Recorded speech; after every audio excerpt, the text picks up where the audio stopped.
Welcome back to Straight Talk. When we left, we were talking about what do you do? Okay, Jessica, what do you do in a situation like that? We need you to weigh in. Well, before the break, I said I don't know, and I honestly have no idea. This is like you said, it's really a he said, she said, well, they said, whatever situation. And as a normal community member, I have no idea what's truth and what's lies or exaggerations or.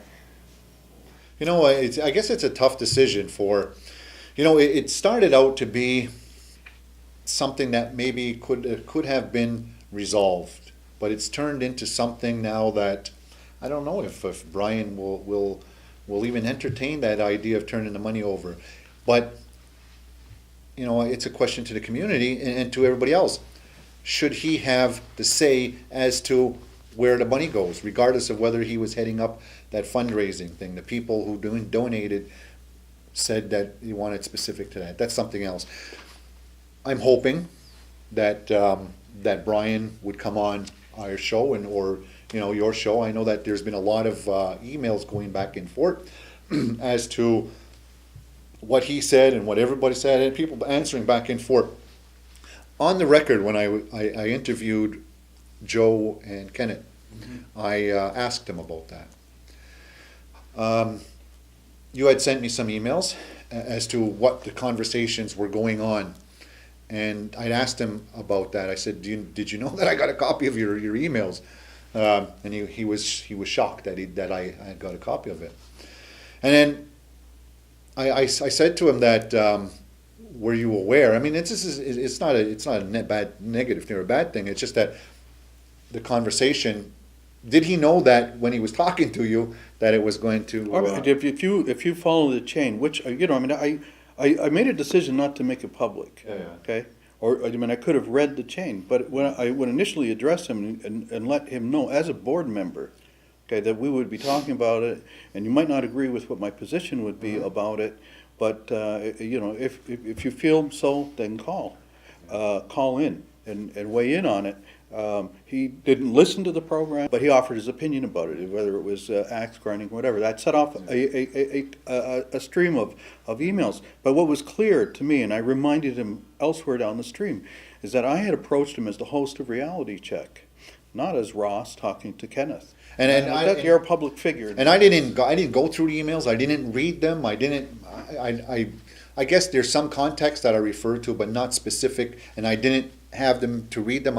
But I just said to him that, to be fair to him, I won't address them. Other than that, I got a copy of them, and that and he was a little upset. He said that he was disappointed that his conversation with you went further than the two of you. Well, that's naive, I think. I'm going to say it, but I think it's naive. As somebody who was involved with journalism, there's two maxims. One of them is, if it's off the record, don't say it.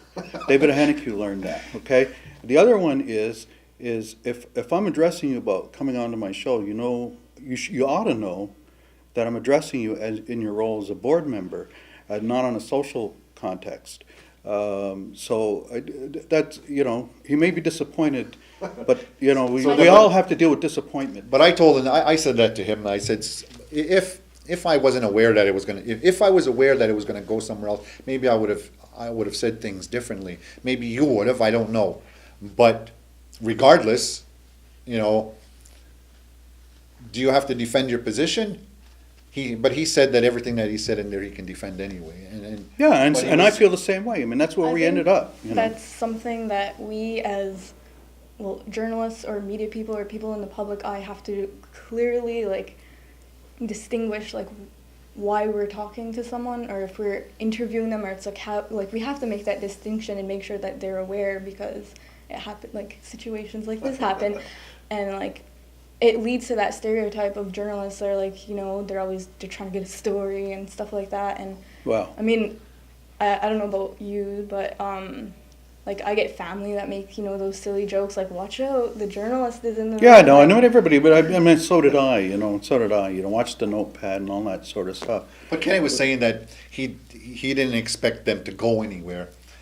But, okay, but you know what, Mike, the question coming up and everything, it ends up, it's a distraction.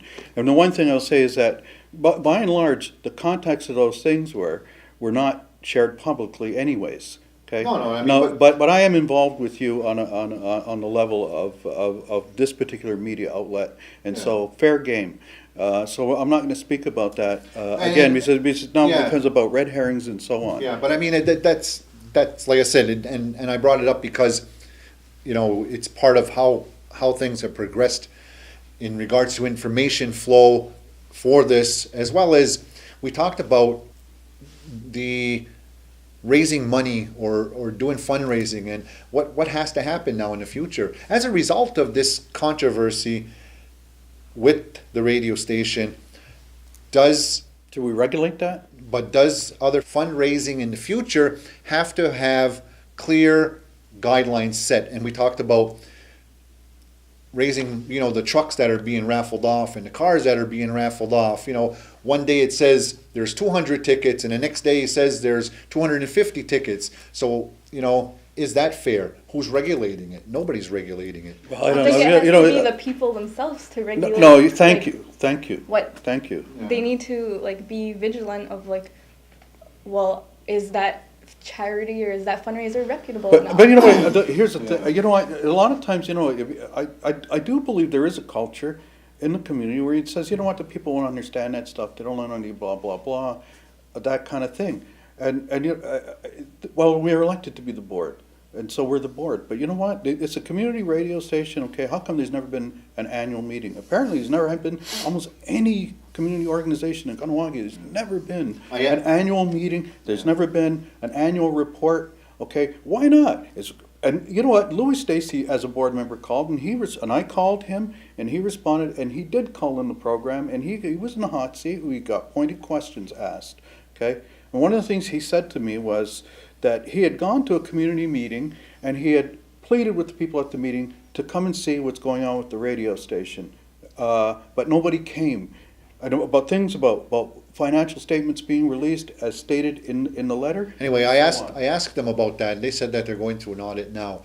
So the question to them was, or what I said to them was that if a community member decides that they want to go look at the financials, even though you're going through an audit now, last year's.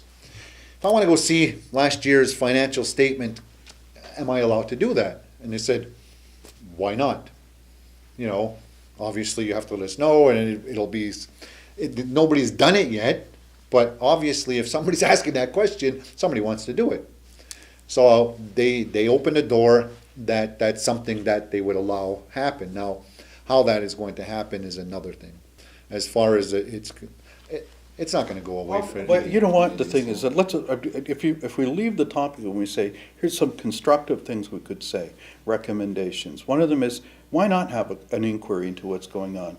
You know, as far as I know, Mohawk Genvar, which is Brian's family thing, and his Boston Bruins things, which they haven't done a lot of them in town, but this is the first time there was a problem, was with K103. And so he talks about that. So that alone says, please, let's have an inquiry into this, a community inquiry, public inquiry, what have you. Let's make some recommendations, though. If there are issues about how you perform in terms of, as board members, how do you do things in terms of how a board should be structured? You know, I mean, one of the questions raised, though, and one thing Kenneth said he agreed with me on is a concern. One of the concerns that I had, even in attempting to run for council, not council, but for the radio board, was about my perception about how much influence the Mohawk Council indirectly through the board makeup had in terms of any kind of discussion on the radio station and how that would play out politically. Would it work for them or not? So that's a question. I mean, as a community member, I think there ought to be a forum for that to exist. One of the things is that we've talked about that before on the show, an oversight committee or an oversight body, not just for that, but I mean for everything else, because who's going to actually call for a public inquiry? And then what's the mechanism in doing that, and how is that incorporated? And it saying that is one thing, but actually doing it becomes a big animal. And who's going to pay for that at the end of the day? The radio stations say they don't have any money, so they can't pay for it.